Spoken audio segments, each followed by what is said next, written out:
Welcome to Mental Models Daily, where we explore one mental model each day to help you elevate your daily decision-making. Today, we're examining a concept that reveals the importance of cultural context in communication. High context versus low context. The distinction between high context and low context cultures was first introduced by anthropologist Edward T.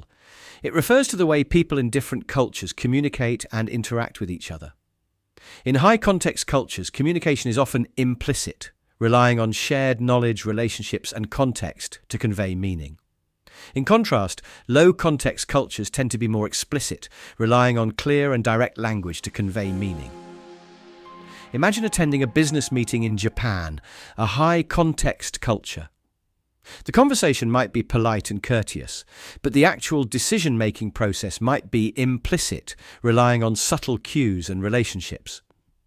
In contrast, a business meeting in the United States, a low-context culture, might be more direct and explicit, with clear agendas and decisions. High-context cultures tend to value relationships, hierarchy, and tradition. Communication is often nuanced and layered, relying on shared understanding and context. Examples of high-context cultures include Japan, China, and many African and Latin American countries. Low-context cultures, on the other hand, tend to value directness, efficiency, and clarity. Communication is often explicit and straightforward, relying on clear language and minimal ambiguity. Examples of low-context cultures include the United States, Germany, and many Scandinavian countries. Understanding the difference between high-context and low-context cultures is crucial in today's globalized world. When communicating across cultures, it's essential to be aware of these differences to avoid misunderstandings and miscommunications.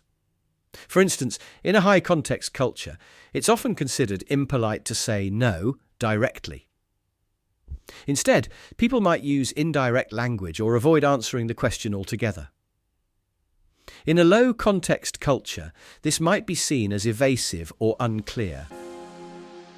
So, how can we apply this mental model in our daily lives? Firstly, we can be more aware of our own cultural biases and assumptions. By recognizing our own cultural context, we can better understand how others might perceive us and adapt our communication style accordingly. Secondly, we can take the time to learn about the cultural context of others. Whether it's a business partner, colleague, or friend, understanding their cultural background can help us communicate more effectively and avoid misunderstandings.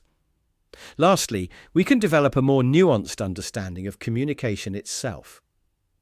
By recognizing that communication is not just about the words we use, but also about the context, relationships, and cultural norms that surround them, we can become more effective and empathetic communicators. In conclusion, the distinction between high-context and low-context cultures highlights the importance of cultural awareness in communication. By understanding this mental model, we can become more effective communicators, better equipped to navigate the complexities of a globalized world. Remember, communication is not just about speaking the same language, it's also about understanding the cultural context that surrounds it. Thank you for joining me today on Mental Models Daily. I hope this exploration of high context versus low context has encouraged you to think more critically about communication and culture. Until next time, may your interactions be nuanced and your relationships flourish. For more mental models, please visit mentalmodelsdaily.com or find us on X or Instagram. Our podcast music was provided by thepodcasthost.com and Alitu, the podcast maker. Find your own free podcast music over at thepodcasthost.com/freemusic.